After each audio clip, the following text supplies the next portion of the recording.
Everyone, thanks for coming along to the FLPA webinar that I've decided to present on. It's about Strahan or Strahan, depending on how you pronounce it. I've been criticised a number of times for my pronunciation, so forgive me if I continue to call it Strahan throughout. This is intended to be a brief refresher for those of you who haven't had to do one of these applications recently, and a bit of an update for those of you that are looking to hear what's happened in the last decade or so. Can I apologise at the outset that my intended chairperson, Shannon Dakin, has actually taken ill. She, like myself, has a cold at the moment, so you'll all have to bear with me. I may seem out of breath at times, a bit wheezy, and I'm sure you'll all survive. You're not here for the sake of hearing my usual dulcet tones. In terms of the attendance people via the webinar, I think we've got about half of the attendees here live. So welcome to all of those of you who are here live. Please feel free to ask any questions via the forum that's there. It might be the case that we have a bit of time left over at the end for questions. There's quite a bit of content to get through though, so we'll see where we get to. If I don't have time for questions, I'm happy to keep a record of who's asked what and come back to you each, perhaps via telephone following on from today, or I'll shoot you a quick email if it's easily addressed in that way. In any event, let's press on. Today is intended to be, as I said, a refresher and an update. The overview will be in relation to the case of Strahan or Strahan. There will be a discussion about the interim property order power which Strahan deals with. There will also be a brief slide that deals with the other potential ways to fund litigation expenses. I'm not covering that in any great detail today, just for the sake of time. We'll talk about the full court decisions that have been made since Strahan that are relevant to the interim property power, and some first instance decisions in Queensland from the Family Court which apply the decision of Strahan. I'll also give you a brief update at the end, time permitting, about where Mr. and Mrs. Strahan are in 2019. So first and foremost, the case itself was at first instance a decision of Justice Strickland. The wife in the proceedings sought an order requiring the husband to pay to her the sum of $5 million to be used towards costs and disbursements, and what was effectively an order that the amounts be characterised either as costs or as part property settlement at the trial stage. The husband sought that application be dismissed. At the time of the hearing itself, counsel for the wife confirmed that the court was being asked to make the order by way of an interim property settlement order, not pursuant to any other power. The wife at that stage had already spent in excess of $10.5 million in legal fees at that point. There had been previous successful applications for interim property orders. There was a dispute as to the size of the pool, but on the wife's case, she said there was hundreds of millions of dollars available for distribution, and on the husband's case, he said there was about $60 million. An order was made by Justice Strickland requiring the husband to pay $1 million by way of interim property settlement rather than the $5 million as sought by the wife. The wife appealed that decision, and the full court heard the appeal and ultimately ordered that the husband pay the sum of $5 million by way of interim property settlement to the wife. So we'll go through these steps in greater detail over the next few slides, and I'll talk about why the appeal in Strahan was successful. But firstly, the two things that are important that Strahan tells us is that there are specific stages for the hearing of an application for interim property orders.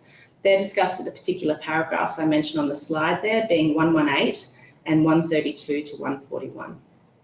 The first step of these types of applications when being heard by a court is to have the court resolve whether it's appropriate to exercise the power under Section 79 and Section 81H, which is the ancillary provision that permits the court to make an order pending the final hearing, so an order until further order, really. So that's the first step. The full court refers to it as a procedural stage at times during the judgment, and the second step, importantly, involves the exercise of that power if it is determined to be appropriate to exercise it before a final hearing. So in that second step, there's a consideration and application of the section being Section 79, which incorporates under Section 79(4)(e) the provisions of Section 75(2) where applicable. It's considered with limitations given it's not the final hearing and it's just an interim stage. And the second step also involves a consideration of whether any funds provided at the interim stage can be clawed back or adjusted if need be at the time of the final hearing. So in greater detail then, step 1 about whether to exercise the power available for interim property orders to be made. The full court in Strahan said that the overarching consideration is the interests of justice. It's not necessary for an applicant to establish compelling circumstances, but regard should be had by the court to the fact that the usual order pursuant to a Section 79 application is a once and for all order made following on from a final hearing. There were some examples given by the full court in Strahan as to where it may be appropriate to exercise this interim power, and that was discussed at paragraph 133 of the judgment. The 3 examples which are contained in the judgment are where both parties agree to the disposal of some assets pending the trial, where there is an urgent situation which could avoid an injustice if an order was made, and where one party requires funds to assist in defraying the costs of litigation, without which funds, an injustice may be caused. The next part of step 1 I've just included here because most commonly when making an application for this type of interim property order, if people are seeking to have those funds made available for the purpose of meeting litigation expenses, it's important, according to the full court, to include a couple of extra bits of evidence. So, for example, there's a need to put on before the court evidence as to the applicant's likely costs of the litigation. However, it's not, and this can be stated one way or the other by the legal team. It's not an essential precondition that the applicant's legal representatives will not continue to act unless costs are paid or secured on an ongoing basis. So it's important to be aware that if you're applying for the court to exercise its power to make interim property orders, it's not necessary that as the solicitor on record, there is a statement that says you will not continue to act. It might be the case that within your firm there is an agreement to defer fees in the event that the application is unsuccessful. Either way, it can be stated what the position is. The step 2 being the substantive step, which the full court talks about rather than the procedural step. Once you've gotten over the stage of the court determining that it is appropriate to exercise the power on an interim basis, involves, as I said earlier, a consideration and application of the provisions of Section 79(4). In a similar way to good and good, in a parenting case, it's not expected that significant and determinative findings are made by the court. The provisions of Section 79(4) in an interim property case can only be applied with limitations given it's not the final hearing and there's so much in dispute in often circumstances. It is important, and this is one of the clinchers in a lot of the cases that I've had a look at first instance at least, that there's consideration given to this adjustment or clawback issue. Whether the applicant is seeking more than what they would be entitled to at a final hearing, or whether it is capable on any case, for example, on the respondent's case, that if the interim order as sought were made, it's capable of variation or reversal either prior to or at the time of a trial in the proceedings. So if you can frame your application such that even on the other party's case, the funds sought are well within the entitlements of the applicant, then it's an easier hurdle to get over in terms of the adjustment or clawback issue. The other things that Strahan tells us is that an application can't simply be made or brought on the basis that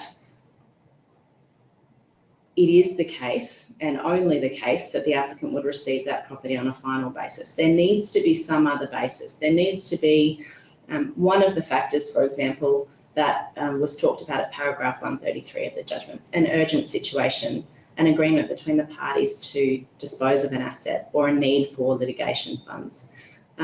There is no requirement, as I said earlier, to demonstrate compelling circumstances, and the full court has said that that's not required in either the first step or the substantive step. Strahan also tells us that the applicant should have an arguable case for substantive relief, and I would have thought that's fairly self-evident, particularly in circumstances where if you are able to establish that the funds sought are likely to be part of the property settlement entitlement on a final basis, that demonstrates in essence the arguable case.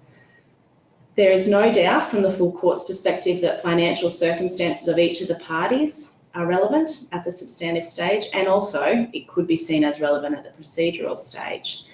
Some of the examples given are a relative financial strength on the part of the respondent to the application, and the respondent's capacity, if it's there, to meet his or her own legal costs by way of comparison to the applicant's position.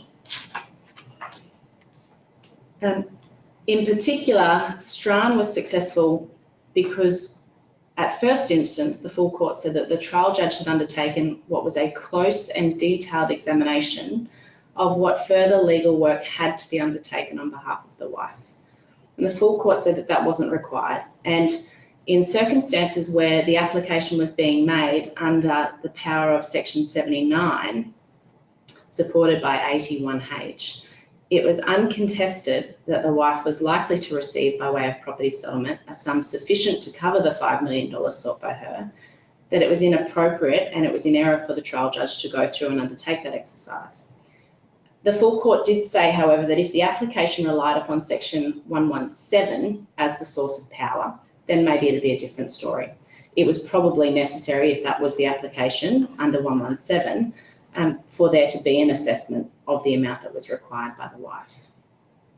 So in this case, in Strahan, it was accepted that the trial judge should not have undertaken that close and detailed examination, but the full court did say there may be circumstances in other cases where it's appropriate for there to be an examination of that claim.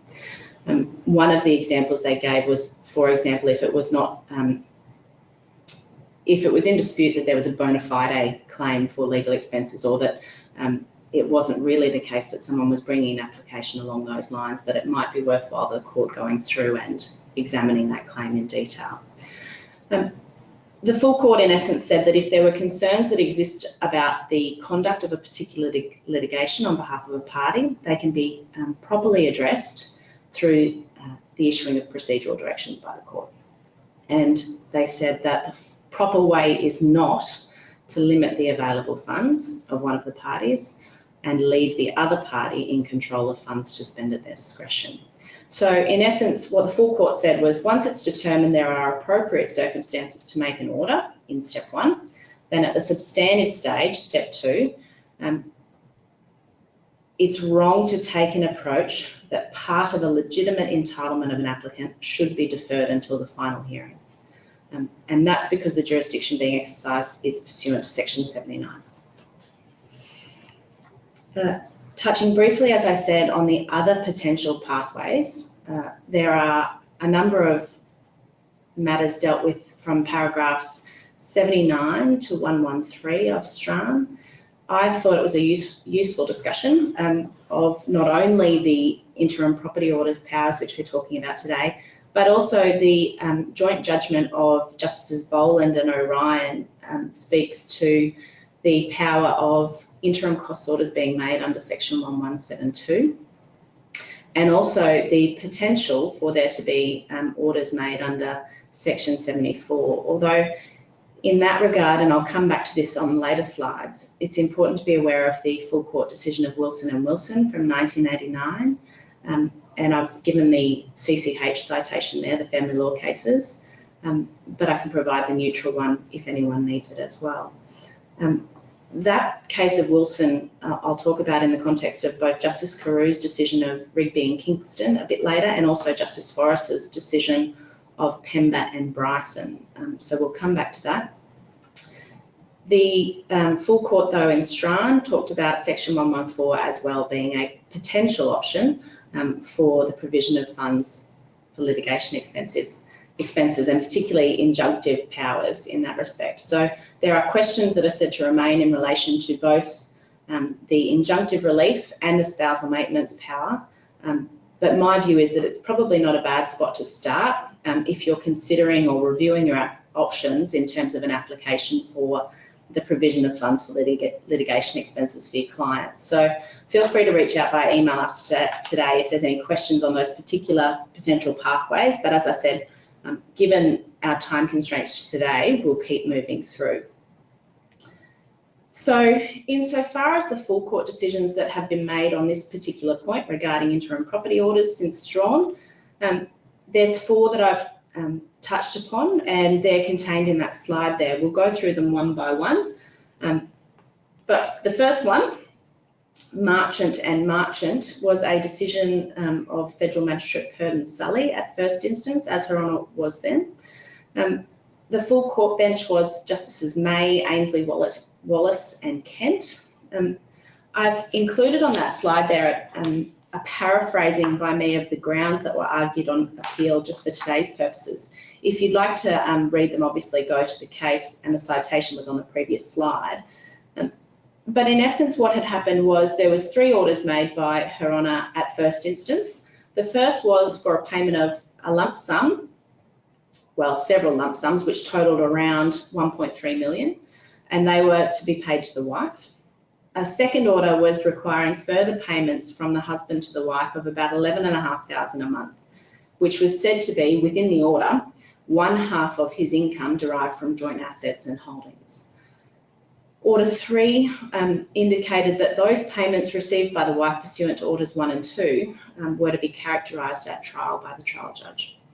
It was argued on appeal that Order 1 was only granted based on the mere facts that the wife would receive that at trial, and Order 3 should not have been made in terms of there ought to have been a characterisation of the payments by the trial judge at first instance, the primary judge at first instance. So in essence, it was said that when making the interim decision, there should have been a characterisation of the payments.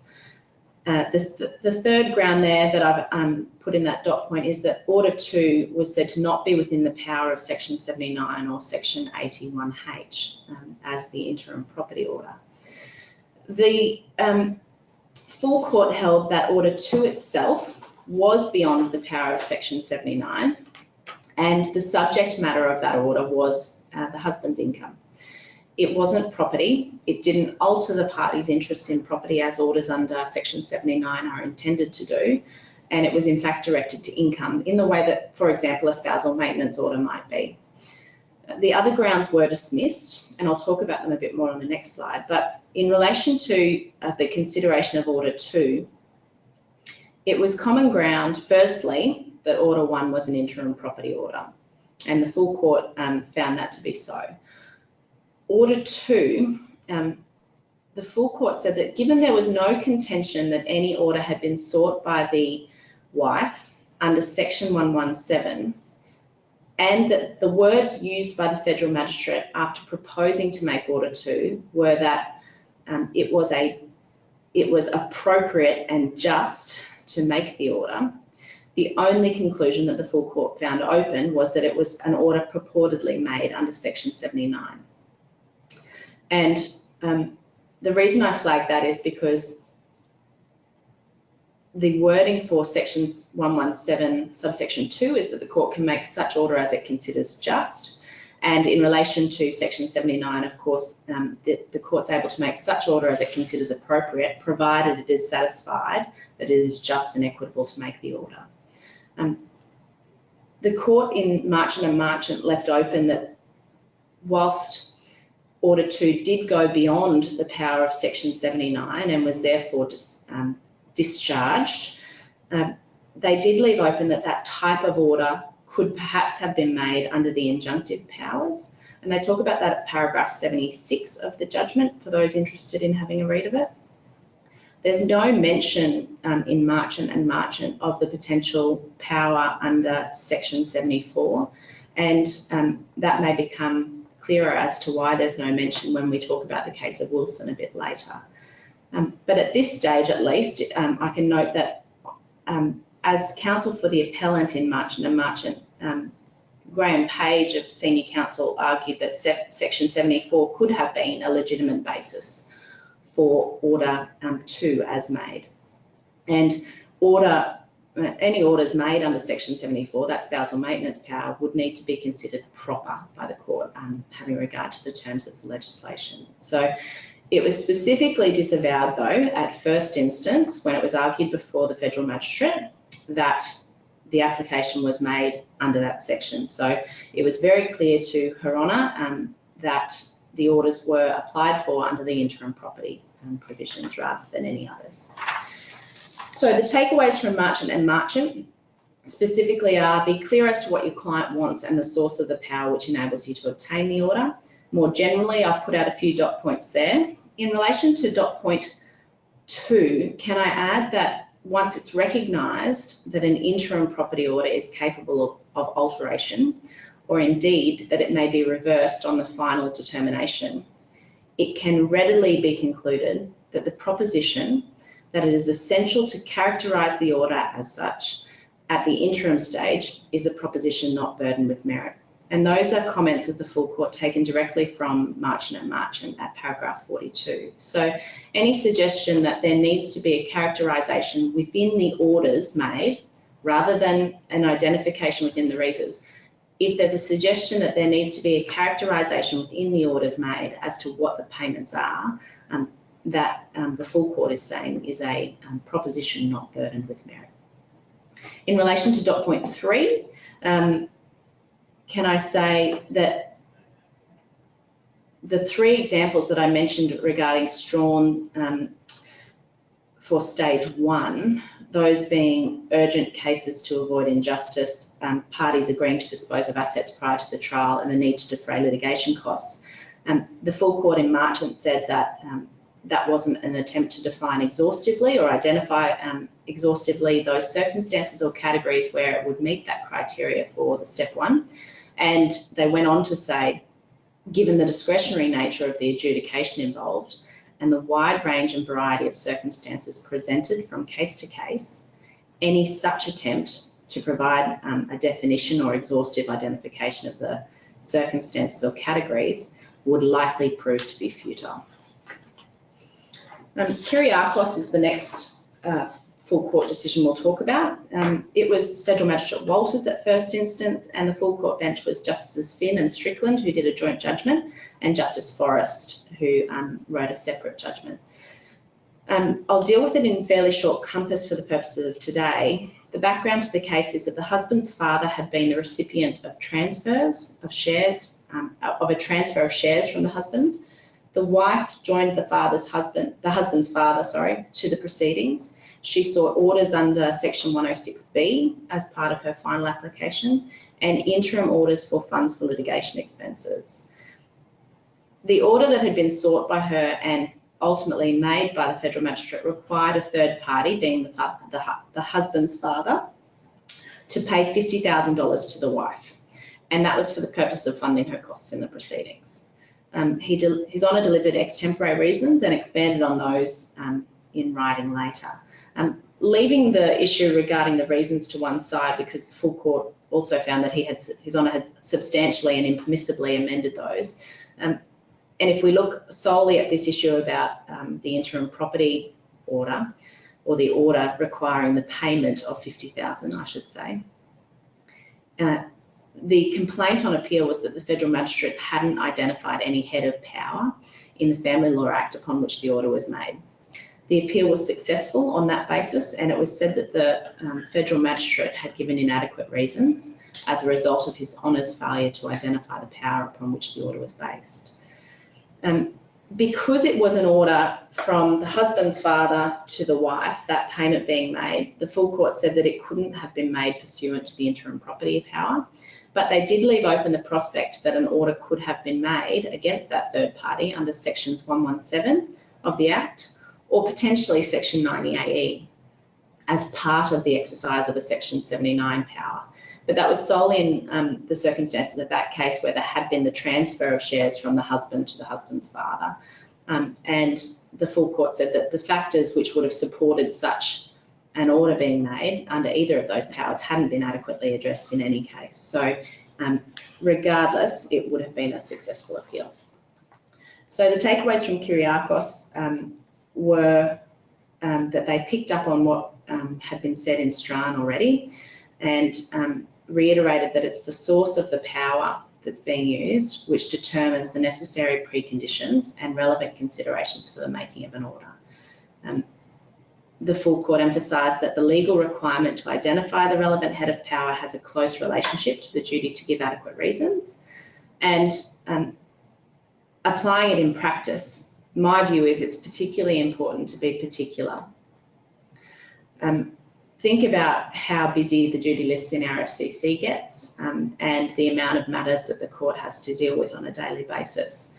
It's incredibly helpful, I would have thought, to judicial officers for them to have a full understanding of the basis on which your client seeks the orders that they do. Written submissions in support of interim property applications should advert to section 81H and deal with both the asset pool, any disputes in the asset pool, section 79, and make it clear that you're seeking those interim property orders. You can, of course, identify any additional or alternative powers and the supporting factors for each of those as well. But I would have thought written submissions in these types of applications can be really helpful for busy duty list applications. Levy and Prain is the next full court decision I'll talk to. It was a decision of Justice O'Reilly at first instance. Chief Justice Bryant, Justices Coleman and Kent made up the full court bench in this case. And the appeal related to an order which had required a wife to pay to a husband the sum of $250,000, with that amount to be characterised at trial as an add back against the husband. So the wife brought the appeal. The complaint was that at no point in Her Honour's reasons for judgment did the trial judge identify the source of power used, and that the husband would not necessarily receive the amount at trial, and that the wife did not have capacity to pay the amount. So the complaint regarding a lack of identification of the source of power in the reasons also extended to a complaint that at no point during the hearing itself did senior counsel for the husband make submissions about or identify for the trial judge the source of power that they were relying upon for the application, and that at no point during the hearing did the trial judge advert to that source of power either. So the appeal itself was dismissed.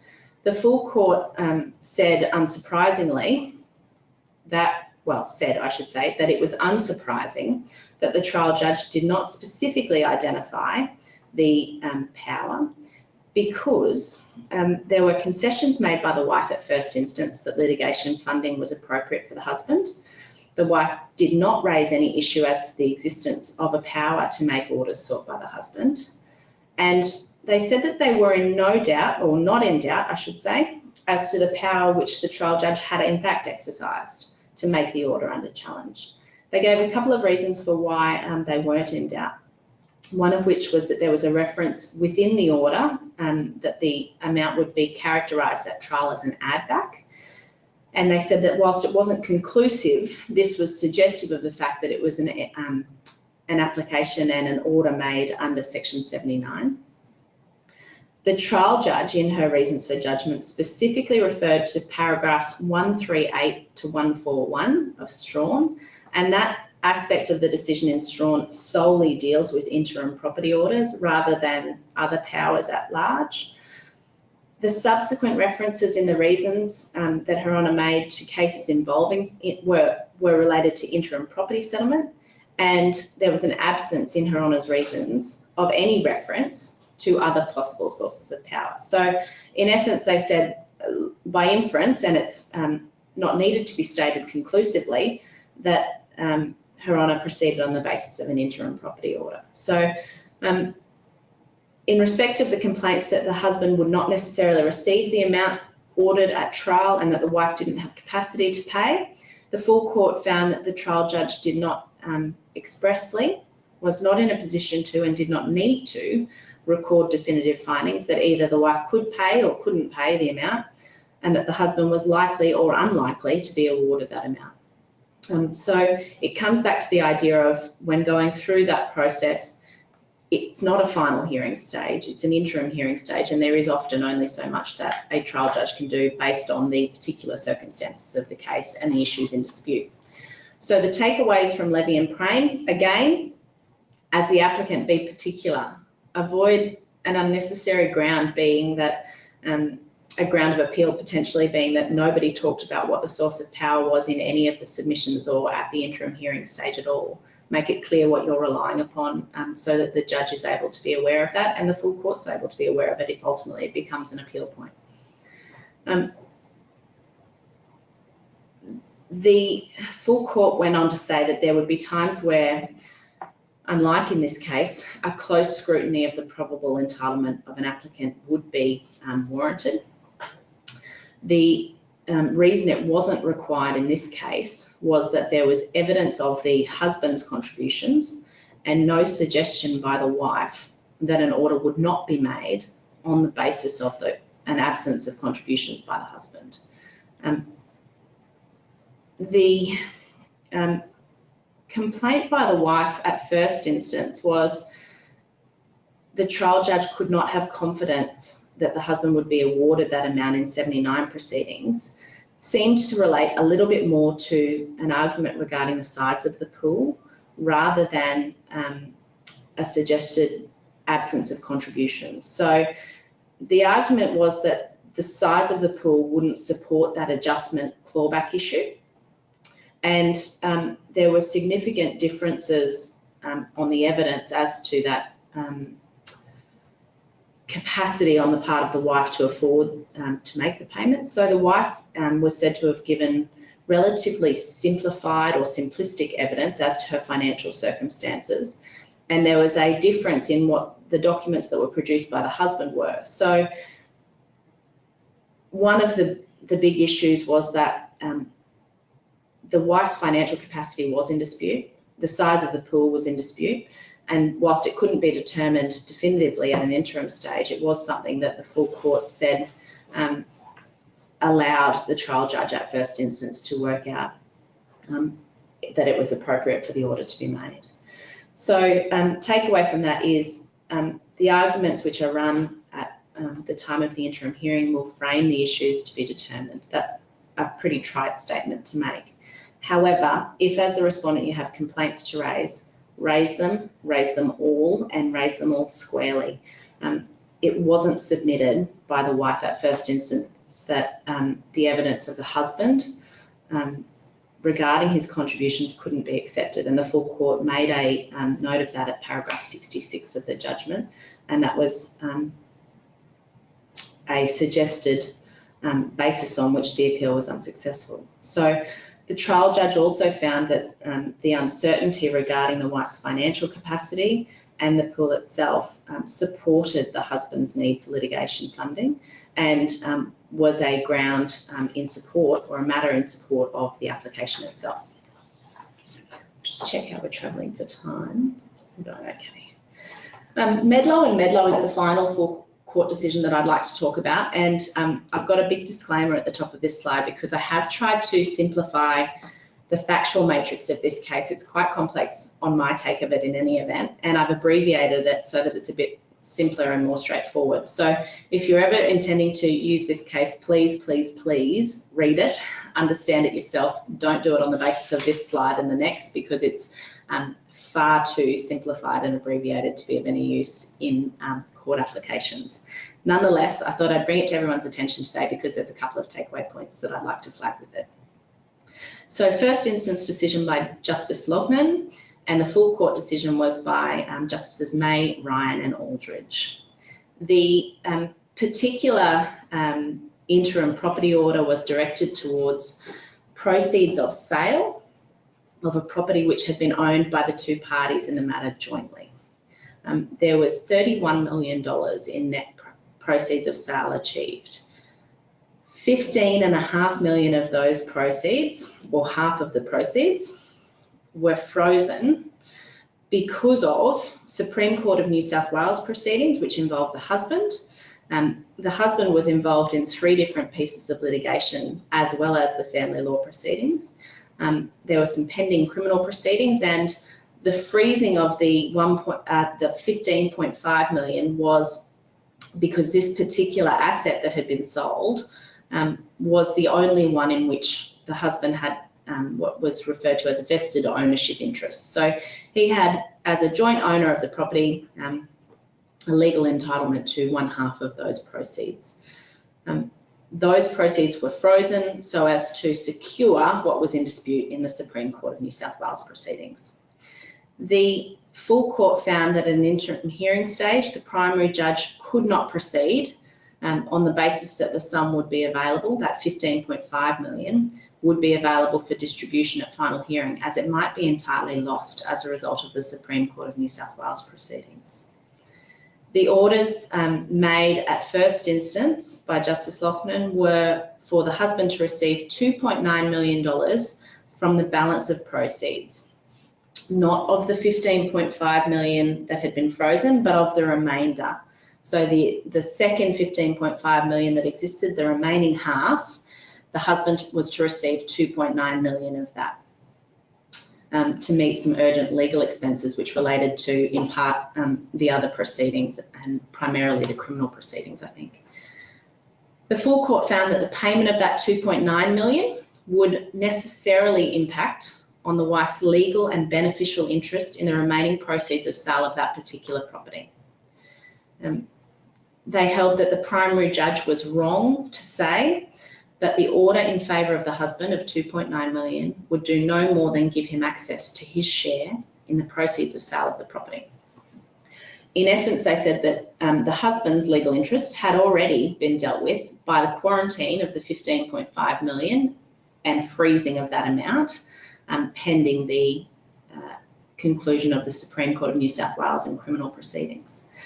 So that's in relation to the particular property. So saying that insofar as that particular sale proceeds are concerned, let's assume that for the purposes of the proceedings, the identification of the parties' existing interests in that property in and of itself are one half is legitimately the entitlement and legal entitlement of the husband, and the other half is the legal entitlement of the wife.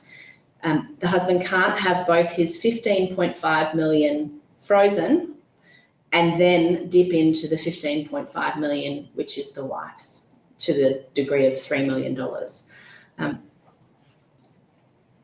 More broadly in that case, insofar as the asset pool and the matter is concerned, the husband and wife had cohabitated for 28 years. They'd been married for 26 of those years.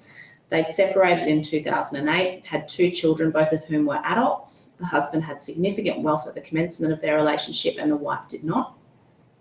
At the time of the determination, the wife estimated her worst case to be that the pool was $39 million and the husband contended the pool to be around $58 million, although that figure included the frozen $15.5 million.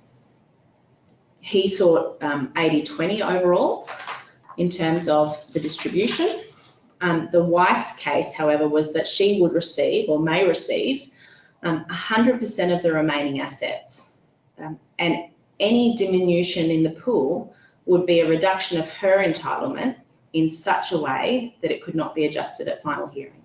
So what she was effectively saying is that if the husband's $15.5 million is lost, or if that's his, there is an argument that I'm putting forward, which is that my remaining $15.5 million interest in that property, I would receive the totality of, as well as other assets that are outside of the sale proceeds. You can't dip into my $15.5 million without impacting on my final case overall. So the full court found that whilst that was the wife's case, the primary judge hadn't really engaged with that. And the full court said that it was by no means clear or obvious that a 2.9 distribution to the husband would be able to be clawed back. That the judge was wrong to find that the husband had a case to make under Section 79 that exceeded 2.9 million by a significant margin, and that really what the primary judge should have done was order that the 15.5 million stay quarantined for the husband, the 15.5 million go to the wife, and the balance, if there was any, be divided equally so as to reflect the parties' legal entitlements in that particular property. The sad reality for the wife in that case, though, was that the $2.9 million had been released to the husband, and at the time of the appeal being determined and heard, those funds had in fact been exhausted by the husband. So there was no ability even at that stage to claw back those funds. Moving on then to the Queensland-based decisions, and these are all first instance decisions only. So I've taken 6 cases, tried to find at least one from each of our current trial division judges in the family court. There was nothing available on Horsley at the time I was preparing the PowerPoint that had been determined by Justice Bowman, so I apologise, there's nothing from His Honour here. They are all family court decisions. I did trawl through Horsley as well for published decisions out of the Federal Circuit Court or even the previous Federal Magistrates Court.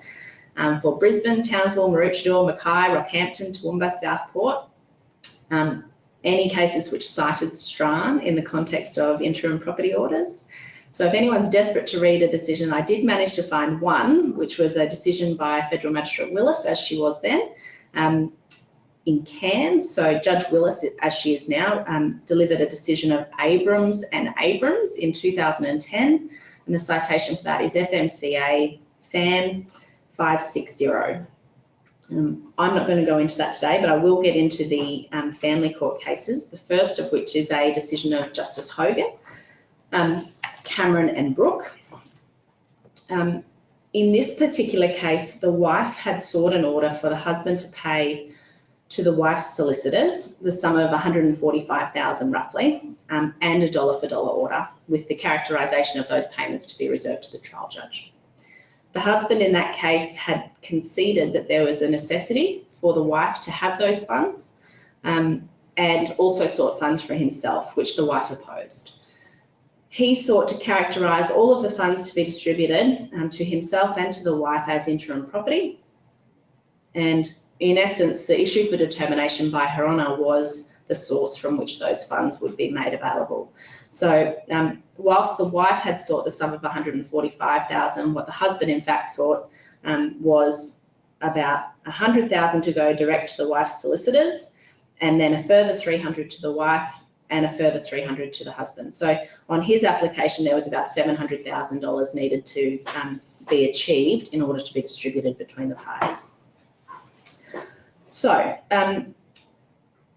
the alternatives for Her Honour were the sale of an investment property, the sale of a property where the husband lives, or a line of credit. The wife was opposed to the investment property sale, and the husband was opposed to the sale of the property where he lived. And the husband's proposal as an alternative was the line of credit. Her Honour wasn't inclined towards the line of credit, talking about the additional interests and the costs that would be forming part of the pool in that scenario. The husband proposed that he would make repayments at first instance, but the parties could be equally responsible at a final determination stage for those payments. Her Honour preferred the sale of an asset as an appropriate outcome. So, determining between the two proposals for the sale of an asset, the wife opposed the sale of the investment property, saying she in fact wanted to keep it on a final basis. Unfortunately for the wife, there was no order sought to that effect in her response or her amended response. The relief that she sought on a final basis hadn't been particularised, and the contention that she sought that property on a final basis wasn't contained in either of her affidavits. So Her Honour was not inclined to accept that indeed the wife was seeking to retain that on a final basis. There was an existing expression of interest to purchase the investment property that the husband proposed to sell, and it was at $700,000 more than the valuation price, not subject to finance. The wife conceded during cross-examination that that property was in fact a poor investment based on a net rental income of $530 a week being achieved despite the property being valued at over $2.5 million. And that the borrowing on that property was only about $240,000. So there was significant equity over the sum of $2 million in that property, which would have covered off all of the $700,000 required by the husband on his application. The sale of the property where the husband lived, on the other hand, had only been purchased 12 to 18 months prior. He was living in it with by himself, but also had the children coming to stay with him there during the times that they spent time with him. It had been purchased for $3.7 million. There was borrowings of $3.2 million over it, resulting in an equity of $500,000, even if the sale price was achieved at the same price for which he had purchased it earlier. And that $500,000 clearly wouldn't meet the $700,000 required. The orders were made in the end for the sale of that investment property, and in accordance with the husband's proposal. So interim property orders for both 100,000 to the wife's solicitors, 300 to each of the husband and wife, and the balance in an interest-bearing account. The next case is Pember and Bryson.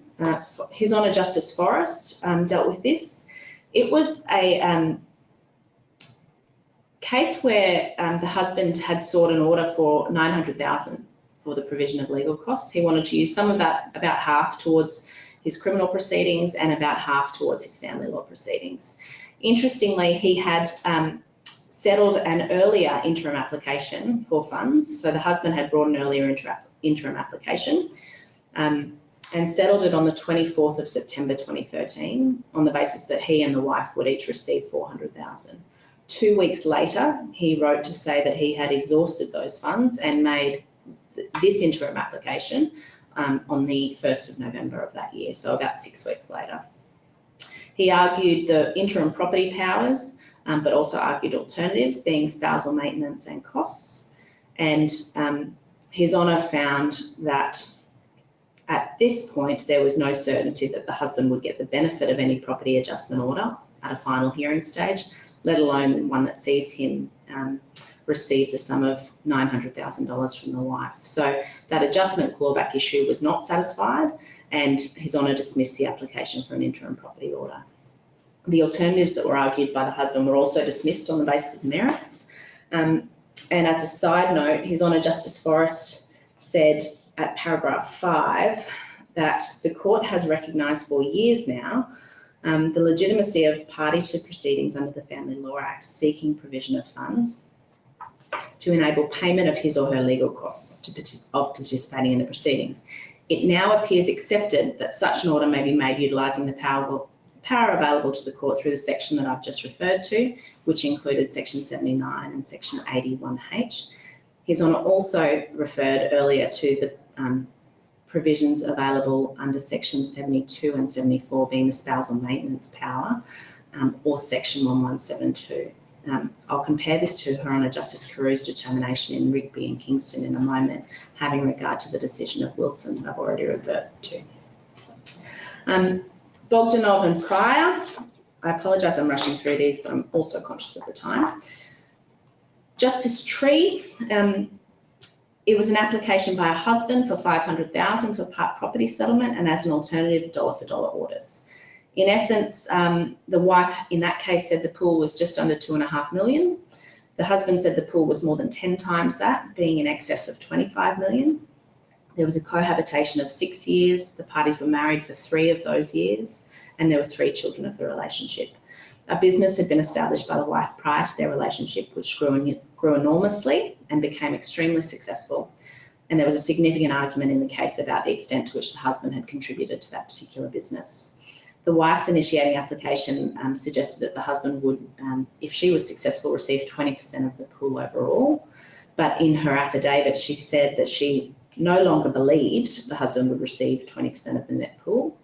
Of course, 20% of 2.5 would have been the $500,000 as sought by the husband.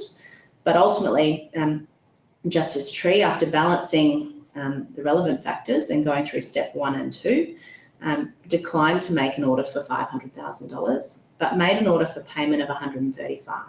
And the basis on which he determined $135,000 was in fact allowing for $105,000, which was costs that were paid or payable to the current solicitors, and $30,000 previously paid to other solicitors. So in essence, His Honour was clearing those amounts and also made a dollar for dollar order, which would apply. And that was under the section 1172 power. So out of interest for Bogdanov and Pryor, I thought that Justice Tree's adoption of Justice Watts's review that he undertook in an earlier case, Osferatu, I believe it was, that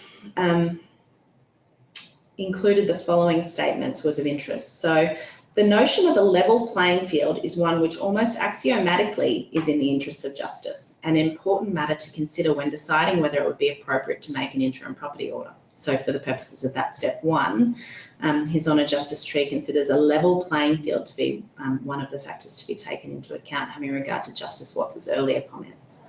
It was also noted in Justice Watts's decision that after citing Farnell, a decision of Justice Kay in 1996, the position of a former spouse in highly conflicted litigation who has not played a significant role in controlling the finances of the parties has not much changed from 1996 to now, in that the spouse who wasn't controlling the finances will need to spend more on legal fees to achieve a level playing field. So in essence, His Honour Justice Tree took the view that simply allowing for a dollar-for-dollar order may not secure a level playing field, but it was important to allow for the previous costs that had been incurred to date to be met by that $135,000.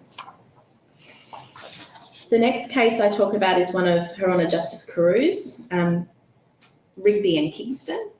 The husband in that case sought $1.45 million with the characterisation of the amount to be either interim property, interim spousal or interim costs. The wife maintained a position on a final basis that it wouldn't be just and equitable for a property settlement order to be made, and she sought a discrete hearing of the determination of that issue from the court. And she was unsuccessful in that application, but in the sense of the argument regarding the response to the interim property, it was the case that any sum paid to the husband and used by him to pay legal fees, support himself or to purchase a depreciating asset would not of course be recoverable by the wife. Her Honour found that there would be a significant prejudice to the husband if he wasn't represented, and a significant prejudice to the wife if she was ultimately successful and not able to recover the $1.45 million from the husband. The background to the matter is that the wife had estimated her personal wealth at about $11 million. She had received a lot of gifts and inheritances during the marriage. The husband had savings of about $60,000, a motorcycle and superannuation of about $200,000. The wife also had a significant interest in a testamentary trust, which was likely to vest in 2040. And the Kingston Group, which was established by the wife's father during his lifetime, to which the wife had some level of entitlement in the future, was estimated to be worth $150 million. So the wife's in a great financial position, husband not so much. Parties had entered into a prenuptial agreement in 1991. It wasn't suggested that the prenup ousted the jurisdiction of the court, but in essence, the wife said the parties kept their financial affairs entirely separate. They kept ledgers recording their day-to-day living expenses, which they reconciled each month, including dividing expenses for their children. So it sounds like a really fun way to spend a Sunday afternoon with your spouse once a month, going through and checking off those ledgers. The husband didn't dispute the ledgers that had been kept, but also said that he was overborne by the wife to do those. It was common ground that there was never a joint bank account, never a joint credit card, and that the parties had never acquired property in joint names. Since separation, the husband had received $150,000 from the wife. $50,000 had been spent on a trip to Denmark, $30,000 on legals, and the balance on his own support. He sought 35% of the pool overall. The separation had occurred after a 24-year marriage, and there were 2 children, the youngest of which was 16 and the eldest was an adult. Her Honour went through each head of power separately, dealt with the property application first, which I've talked about on that slide.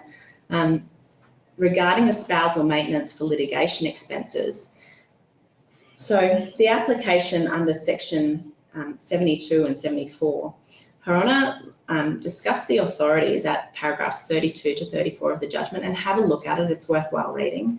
She mentions the decision of Wilson that I keep referring back to, Shockey, which I can't pronounce either, which is spelled Z-S-C-H-O-K-K-E, Breen, re JJT, ex parte Victoria Legal Aid, and in essence found that until the issue is reconsidered by the full court, she felt that she was bound, or she considered that she was bound by the decision in Wilson, which states on Her Honour's reading that the maintenance power does not support the making of an order for litigation funding.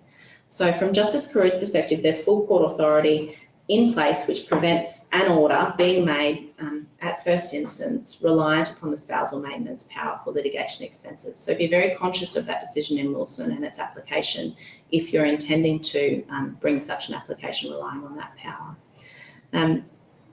The interim costs application, Her Honour determined that the portion of funds which were sought, so out of the 1.45 million that was being sought by the husband, he attributed 250,000 to legal fees.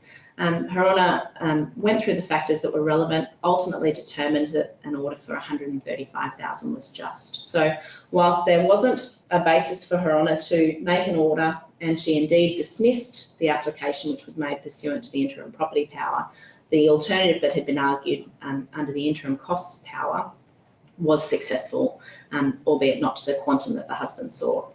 Her Honour went through the process of looking at the amount of legal fees claimed, referred to the fact that the husband's firm of solicitors had deposed that they were unwilling to act if legal costs were not paid as and when invoiced, looked at the legal fees the husband sought up until mediation being 250,000, noted that he'd already paid 40,000 and suggested, well, Her Honour considered that 75,000 being attributed towards the expense of valuations prior to a mediation wasn't reasonable, given the concessions that had already been made by the wife about her approximate worth in that case to the tune of $11 million. So in essence, what Her Honour did was the husband sought 250,000, taking off the 40 he'd already paid and taking off the 75,000 for the cost of valuations. She determined that 135,000 was just. Tabaret and Wedgwood was another decision of Justice Carew, similar in the sense that the wife sought an order for 155,000, but in this case the only power relied upon was Section 79 and the interim Section 81H. The husband said it wasn't just and equitable for any property settlement order to be made on a final basis, sought that the wife's application be dismissed on both an interim and final basis. And the counsel for the wife at the interim hearing conceded that if the husband was successful on a final basis, any sum paid to the wife by way of interim property order would not be able to be recovered. So that adjustment / clawback issue in this particular case, Her Honour found to be determinative and dismissed the application. She noted that there was no other sources of power relied upon. So for example, there wasn't a claim under Section 117. Similar to the previous case, this was another fund couple who kept a detailed ledger of their respective expenses and contributions during the relationship. Again, no joint bank accounts, those types of things. There had been orders made by consent for payment of spouse maintenance and for valuations to be obtained at the husband's expense. And ultimately, Her Honour found that acknowledging Stanford and there being no legal presumption that after an 11-year cohabitation, that party has an entitlement to a property settlement order, that it was inappropriate to make an order in this particular case, and the application was dismissed. I'll skip over that last decision of Ackland and Billings, which was Justice Carew. The information's on the slide, and I think that's sufficient for our purposes. And I'll just give you the quick update on where Mr. and Mrs. Strahan are at, because I'm conscious we're running out of time. Mr. and Mrs. Strahan were recently before the full court on an appeal, which was heard by Justices Murphy, Aldridge and Kent. Their Honours delivered the decision in February of this year. So the litigation continued over the past decade, and I just wanted to take you all through the numbers, so to speak. So Justice Cronin at first instance dealt with the final hearing, but the full court, when delivering their appeal decision, noted these numbers. In the period from the commencement of proceedings to the conclusion of the proceedings, the parties had filed more than 700 documents. There had been 61 sets of reasons delivered. 10 appeals had been heard and determined. As at March 2017, $35 million had been spent in legal fees between the parties, and there was more spent thereafter. The wife had had 16 different firms of solicitors on the record at various times, had been represented by 8 different senior counsel, had 14 different junior counsel involved, and perhaps most tellingly, there had been 9 vacated trials. The first of which was scheduled to proceed in September of 2017, and the last of which was scheduled to proceed in April of 2017.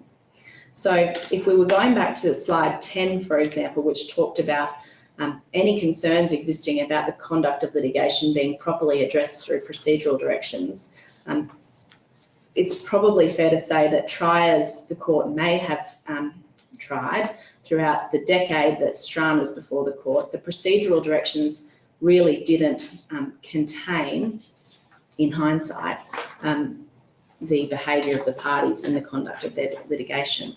So what actually happened at the final hearing stage before Justice Cronin was that the trial proceeded undefended, and that was due to the failure of the wife to appear. The pool was determined to be roughly $48 million, and the wife of that $48 million was to receive approximately $12 million.